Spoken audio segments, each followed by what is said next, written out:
अगली खबर का रुख करते हैं। देश की संसद बहुत जल्द एक बड़ा बदलाव देखने वाली है, क्योंकि नारी शक्ति वंदन अधिनियम, जो देश की संसद के स्वरूप को बदलने की क्षमता रखता है, बहुत जल्द ही सच्चाई में बदलने वाला है।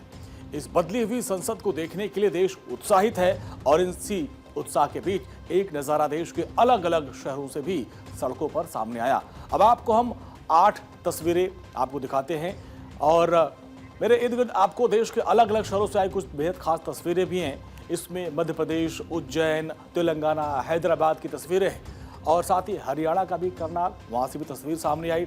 छत्तीसगढ़ के सूरजपुर से तस्वीर सामने आई और साथ ही दिल्ली, रांची, लखनऊ तक हर जगह नारी शक्ति वंदन अधिनियम के समर्थन में लोग सड़कों पर उतरे। उनके अंदर जबरदस्त उत्साह नजर आ रहा है और इस दौरान देश के अलग अलग शहरों में नारी शक्ति वंदन अधिनियम के समर्थन में रैलियों का आयोजन किया जा रहा है और जिसके जरिए देश भर में ये संदेश पहुंचाने की कोशिश की जा रही है कि महिला कल्याण की दिशा में देश कितना बड़ा बदलाव देखने वाला है।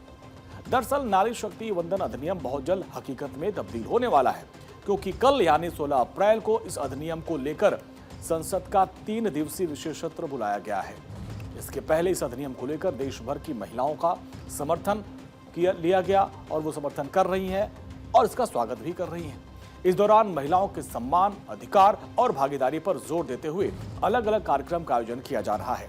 इन आयोजनों के जरिए नारी शक्ति वंदन अधिनियम के साथ साथ आने वाले बदलाव की खुशियां भी शामिल हैं, क्योंकि इस बिल से महिलाओं को सदन में 33% आरक्षण मिलेगा, जिसमें महिलाओं के कोटे के अंदर ही SC/ST कोटा भी शामिल रहेगा।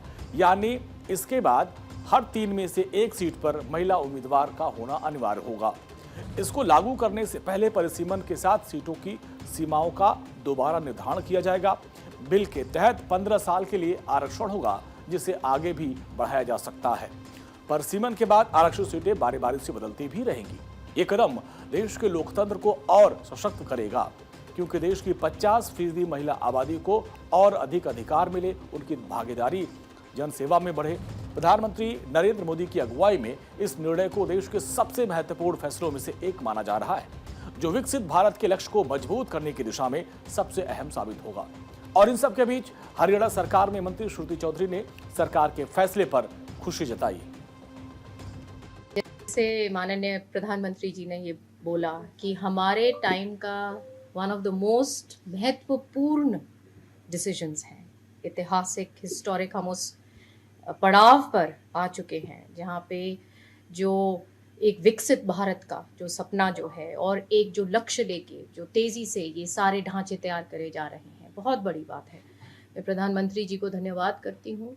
और मॉडर्न वर्ल्ड में आप देखेंगे कि बहुत विकसित बड़े बड़े देशों में भी ये कदम नहीं उठाया गया और भारत ये कदम उठा रहा है, ये काम करने जा रहा है, बहुत बड़ी बात है।